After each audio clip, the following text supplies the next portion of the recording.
మన తండ్రి అయిన దేవుడి నుండి, ప్రభు అయిన యేసుక్రీస్తు నుండి మీకు కృపయు సమాధానమును కలుగును గాక. ఆమేన్. మీరందరూ బాగున్నారా? దేవుని కృపలో మీరందరూ వర్ధిల్లుచున్నారని నేను నమ్ముచున్నాను. ఆయన వాక్యాన్ని నిత్యం ధ్యానిస్తూ మీ యొక్క విశ్వాస జీవితంలో, క్రైస్తవ జీవితంలో, ప్రార్థనా జీవితంలో మీరు బలపడుతున్నారని నేను విశ్వసిస్తూ ఉన్నాను. జ్ఞాపకం చేసుకొని ప్రియులారా, ఈరోజు ప్రతి పరిస్థితుల నుండి, ప్రతి సమస్యల నుండి, ప్రతి కష్ట దుఃఖాల్లో నుండి మనల్ని తప్పిస్తున్నాడు ఆయన. అయితే ఆయన యందు మనం ఏం ఉంచుకుంటే, ఆయన యందు మనం ఆయన యందు మనం ఎలా ఆధారపడితే వాటి నుండి మనం తప్పిస్తున్నాడు అని కనుక మనం ధ్యానం చేసినట్లయితే, ఈరోజు మన కుటుంబాల్లో మనకు ఏదైనా సమస్య వచ్చాను, లేదంటే ఏదైనా కష్ట నష్టాపాయాలు వస్తేనో, ఏదైనా దుఃఖం కలిగిన వేళలు వస్తేనో, మనం మొదట చేసే పని ఏంటి అన్న దాని గురించి ఈరోజు ధ్యానం చేసుకుందానికి ప్రయత్నం చేద్దాం ప్రియులారా. ఎందుకంటే ఈ ఒక్కటి కనుక మనం ధ్యానం చేసామంటే విశ్వాస జీవితంలో ఒక 4 మెట్లు మనం ముందుకు వెళ్ళేదానికి మనం ప్రయత్నం చేసిన వాళ్ళం అవుతాం. ఈ ప్రయత్నం కూడా మనం చేయలేదంటే మనం దేవునికి హేయులం. అది రైట్. అయితే పరిశుద్ధ గ్రంథంలో చాలా మంది దీని గురించి చెప్పున్నారు, కానీ పర్టికులర్గా ఈ ఒక్క గ్రంథాల్లోనే ఇది ఉంటాయి అని ఏం రాసి పెట్టలేదు. ప్రతి ఒక్క పేజీలో చివరి నుంచి మొదటి నుంచి చివరి వరకు ఆయన మనల్ని కాపాడతాడనే ఉంది, ఆయన మనల్ని రక్షిస్తాడనే ఉంది, ఆయన మనల్ని తప్పిస్తాడనే ఉంది. అయితే మనం ఎలా ఆయన మీద ఆధారపడితే మనల్ని వెంటాడుతున్న అపవాది నుంచి మనల్ని తప్పిస్తాడు. అయితే చూడండి, దేవుడు మనతో చెప్పే ప్రతి మాట, దేవుడు మనకిచ్చిన ప్రతి మాట నెరవేర్చుకునే దేవుడుగా ఆయన ఉన్నాడు. ప్రతి ఒక్క ప్రామిస్ని ఆయన మనకు చేసిన ప్రతి ప్రామిస్, అంటే ఈ బాధ నీకు తప్పిస్తాను అంటే ఆయన తప్పిస్తాడు. ఈ ఒక్క కష్టం నుంచి దూరం చేస్తాను అంటే దూరం చేస్తాడు. ఈ కన్నీటిని నేను తుడుస్తాను అంటే మన కన్నీటిని ఆయన తుడుస్తాడు. అపవాది చేతులను విరుక్కోకుండా నేను రక్షిస్తాను అంటే ఆయన రక్షిస్తాడు. ఇన్ని మాటలు నిలబెట్టుకుంటున్న దేవుడికి మనం ఒక్క మాటన ఇవ్వగలుగుతున్నామా? ఆయన మీద మనం నమ్మకం ఉంచుకోగలుగుతున్నామా? ఆయన మీద మనం విశ్వాసం ఉంచుకోగలుగుతున్నామా? విశ్వాసం ఆయన మీద, నమ్మకం ఆయన మీద ఉంచుకొని మన జీవితంలో మనం ముందు కొనసాగిపోతూ మన అవసరతలను మనం తీర్చుకుంటున్నామా? మన కష్ట నష్టాపాయాల నుంచి మనం తప్పించబడుతున్నామా? ఎందుకు మన జీవితాల్లో శ్రమలు అనుమతించబడతాయి అని అంటే, 2 సమయాల్లో శ్రమలు మన జీవితంలోకి అనుమతించబడతాయి. అది ఎప్పుడు అని అంటే, దేవుడికి మనం దగ్గరగా వచ్చి దూరంగా వెళ్ళిపోయిన సమయంలో, తర్వాత దేవుడికి మనం ఉపయోగపడతాము అనుకున్నప్పుడు దేవుడు మనకు పెట్టే శ్రమలు. అయితే ఈ ఒక్క 2 రకాల శ్రమలని మా జీవితంలో మేము ఎలా తెలుసుకోవాలన్నా అంటే, దేవుడితో మనం అనుసంధానంగా ఉన్నప్పుడు ఖచ్చితంగా ఆయనే మనకు చెప్తాడు. లేదంటే నీ జీవితాల్లో జరిగే కార్యాలను బట్టి, లేదంటే నీ జీవితంలో నీకు తగిలే దెబ్బలను బట్టో నువ్వు ఎక్స్పీరియన్స్ నీకు అనుగ్రహింపబడుతుంది.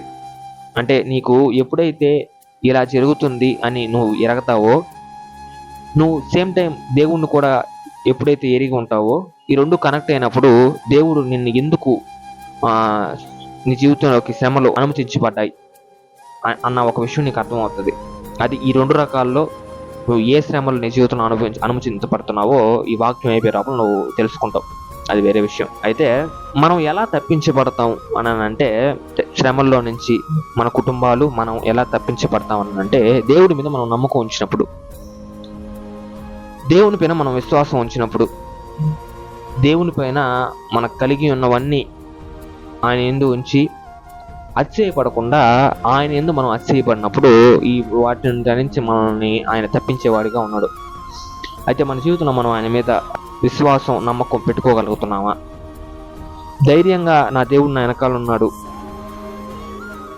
నా దేవుడు నా ముందున్నాడు, నా దేవుడు నా పక్కన, నా చుట్టూ నా దేవుడే ఉన్నాడు, నాకు ముందు ఆయన నడుస్తుండగా నాకు ఎటువంటి భయానికి, ఎటువంటి కష్ట నష్టాపాయాలకి నేను భయపడను అని మన జీవితాల్లో మనం చెప్పేవాళ్ళుగా ఉండాలి ప్రియులారా. అయితే పరిశుద్ధ గ్రంథంలో వీటి గురించి 2 దగ్గరలో ఉన్నాయి.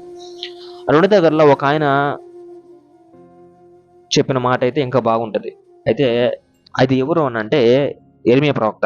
యిర్మీయా అంత ధైర్యంగా ఆ మాటని పరిశుద్ధ గ్రంథంలో ఎలా లెక్కింపబడ్డాడని అంటే, దేవుడు తనకిచ్చిన ధైర్యాన్ని బట్టి. దేవుడు తన జీవితంలో చేసిన ప్రామిస్ అన్నిటినీ జరిగించాడు కాబట్టి యెర్మియా ఆ ఒక ధైర్యంతో చిన్న మాటని ఇక్కడ లిఖింపబడి ఉంటాడు. అదేంటంటే యెర్మియా 39వ అధ్యాయం 18వ వచనం చదవండి. నీవు నన్ను నమ్ముకొంటివి కనుక నిశ్చయముగా నేను నిన్ను తప్పించెదను.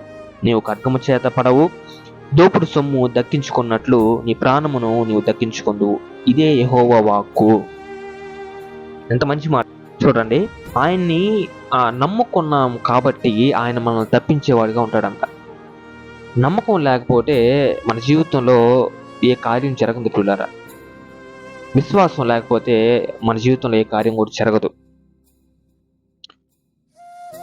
ఆయన్ని మనం నమ్ముకుంటాం కనుక ఆయన మన జీవితంలో కార్యం చేయడానికి ఇష్టపడతాడు. మనం నమ్మకుండా దేవుడు మా జీవితాల్లో కార్యం చేస్తాడో లేదో, దేవుడు మాకు ఇది అనుగ్రహిస్తాడో అనుగ్రహించడో, దేవుడిని మేము ఇది అడిగాము అది మాకు ఇస్తాడో ఈడో అని కనుక అవకతవకలుగా కనుక మన నమ్మకాన్ని పెట్టుకొని అడిగినట్లయితే మన జీవితాల్లో ఏ కార్యం జరగదు. ఇంకోటి, ఆయన ఎందుకు మనం నమ్మకం ఉంచుకుంటున్నాం అంటే అర్థం ఏంటంటే మనం మంచి మంచి కోరికలు ఆయన కోరుతున్నాం అని అర్థం. ఆయన విశ్వాసం లేకపోయినా, నమ్మకం లేకపోయినా మన జీవితంలో ఏ కార్యం కూడా జరగదు. ఎందుకంటే నమ్ముకున్న ప్రతి వాడిని తప్పించే ఒక బాధ్యత ఆయన భుజాల మీదకి ఆయన తీసుకున్నాడు. ప్రతి ఒక్కరు ఎవరైనా కానివ్వండి ఆయన మీద నమ్మకం ఉంచారు అని అంటే ఖచ్చితంగా ఆ నమ్మకాన్ని ఆయన నెరవేర్చే దేవుడుగా ఉన్నాడు. ఈరోజు మన జీవితాల్లో మనం ఆయనకి మాట ఇచ్చేవారిగా ఉన్నామా అన్న అది ఏం మాట అన్నానంటే, దేవా నిన్ను వదిలిపెట్టి మేము పోమయ్యా, అపవాదిని ఎదిరించగలం, నీ సహాయం మాకు దయచేయి, నీ కృపను మాకు దయచేయి, నిన్ను ప్రకటిస్తూ మా జీవితాల్లో మేము ముందు కొనసాగిపోతాము, పాప ఊబిలో మేము చిక్కుపోకుండా దాని నుంచి లేవనైతే దేవుడు నీవు మమ్మల్ని ఉన్నావు కాబట్టి మేము మారి పాప శుద్ధికి మాకు అనుగ్రహించు, ఆ పాప శుద్ధి మాకు అనుగ్రహించిన ఎడలా మేము లేచి నిన్ను ప్రకటిస్తాము నా తండ్రి అని దేవునికి మనం మాటించేవారిగా ఈరోజు మన కుటుంబాల్లో మనం ఉన్నామా జ్ఞాపకం చేసుకొని పిల్లలు. అట్లా గనక మనం లేకున్నట్లయితే ఈరోజు మనం మార్పు పొంది ఆయన ఎందుకు నమ్మకం ఉంచుకోవడానికి ప్రయత్నం చేద్దాం. నమ్మిన ప్రతి వాని జీవితంలో, నమ్మిన ప్రతి కుటుంబంలో కార్యం జరిగింపబడుతుంది. ఈరోజు ఆయన మన జీవితంలో కార్యం చేయాలి అని అంటే మనం ఆయన మీద నమ్మకం ఉంచుకోవాలి. అయితే ఇదే మాట కీర్తన గ్రంథంలో కూడా ఉంది. అది తెరవండి, మీ దగ్గర పరిశుద్ధ గ్రంథాలు ఉన్నట్టయితే తప్పకుండా తెరవండి. నేను చెప్పిన ప్రతి ఒక్కదాన్ని 91వ దావీదు కీర్తన 14వ వచనం చదవండి. 91వ దావీదు కీర్తన 14వ వచనం. అతడు నన్ను ప్రేమించుచున్నాడు కనుక నేను అతన్ని తప్పించేదను. చూడండి ఎంత మంచి మాట చూడండి పిల్లరా. ఆయన మనం ప్రేమించాలి, మన ప్రతి అవసరతని ఆయన ఎందుకు తీర్చుకోవాలి అని కాదు, కానీ ఆయన్ని గనక మనం ప్రేమించినట్లయితే, ఆయన ఎందుకు మనం నమ్మకం ఉంచుకున్నట్లయితే మన ప్రతి కష్టం ఆయన ఎరిగి ఉన్నాడు. మన ప్రతి కష్టం నుండి మనం అడగక ముందే మనల్ని ప్రతి ఒక్క సమస్య నుండి కూడా ఆయన మనల్ని విడిపించే దేవుడుగా, తప్పించే దేవుడుగా ఉన్నాడు పిల్లరా. ఈరోజు మన జీవితాల్లో మనం ఆయన్ని ప్రేమించే వారిగా ఉన్నామా, ఆయన ఎందు మనం నమ్మకం ఉంచుకునే వారిగా ఉన్నామా, మనం ఒకసారి జ్ఞాపకం చేసుకోవాలి పిల్లరా. మన జీవితంలో మనం ఎలా బతుకుతున్నాం, క్రైస్తవ జీవితంలో మనం ఎలా బతుకుతున్నాం. లోకానుసారమైన జీవితం కనుక మనం జీవించినట్లయితే అది క్రైస్తవ జీవితానికి చాలా దూరంగా ఉంటుంది. కాబట్టి జ్ఞాపకం చేసుకోండి, మనం గనక లోకానుసారమైన జీవితం కనుక జీవించుతున్నట్లయితే క్రైస్తవ జీవితానికి అది సెట్ అవ్వదు. ఎందుకంటే క్రైస్తవ జీవితం మనం జీవించాలి అని అంటే ఆయన సహాయం మనం పొందుకోవాలి. లేదంటే నామకార్థపు క్రైస్తవ జీవితం మనం జీవిస్తున్నామేమో. మనం ఆయన ఎందుకు ప్రేమ, నమ్మకం, విశ్వాసం ఉంచుకున్నప్పుడు మన జీవితంలో ఈ నామకార్థపు భక్తి, లోకానుసారమైన క్రియలు, లోకానుసారమైన కార్యాలు ఇవన్నీ మన జీవితంలో అనుమతించడానికి మనం ఇష్టపడం. ఒక మాట అయితే నేను చెప్తాను పిల్లలు, ప్రతిసారి మనం బాధపడిన ప్రతిసారి, మనం దుఃఖపడిన ప్రతిసారి, మనం భయపడుతున్న ప్రతిసారి మనకు సహాయం చేసే దేవుడుగా ఆయన ఉన్నాడు. మన కన్నీరు తుడిచే దేవుడుగా ఆయన మనకున్నాడు పిల్లారా. మనల్ని తప్పించేవాడిగా ఆయన ఉన్నాడు. ఇన్ని చేస్తున్న దేవుడికి ఈరోజు మన జీవితాల్లో మనం ఏం చేయగలుగుతున్నాం? ఆయన్ని ప్రకటించగలుగుతున్నామా? ఆయన గురించి చెప్పగలుగుతున్నామా? మన మటుకు కొద్ది ఆత్మలైనా మనం తీసుకోపోగలుగుతున్నామా? జ్ఞాపకం చేసుకొని పిల్లారా, మనకు మనం వేసుకోవాల్సిన ప్రశ్న ఇది. ఈ క్రీస్తు పరిచర్యో లేదంటే ఇంకొక ఛానల్లో వాక్యం అని కాదు, కానీ నీకు నువ్వుగా వాక్యాన్ని ధ్యానించగలుగుతున్నావా? ఈరోజు బైబిల్ తెరుస్తున్నావా నువ్వు? లేదంటే నీ కుటుంబం నీ ద్వారా మారపడాలంటే ఖచ్చితంగా నువ్వు బైబిల్ తెరవాలి, బైబిల్ చేపట్టాలి, నువ్వు బైబిల్ వాక్యాన్ని ధ్యానించాలి, ప్రభు చెప్పిన మాటలు నువ్వు ధ్యానించాలి, ప్రకటించేదానికి బయలుదేరాలి. సిద్ధంగా ఉన్నావా నువ్వు? ఈరోజు ఆయన మీద నమ్మకం ఉంచి, ఆయన మీద ప్రేమ ఉంచుకొని నువ్వే కాక నీ కుటుంబాన్ని కూడా తప్పించబడే వారిగా ఉన్నావా?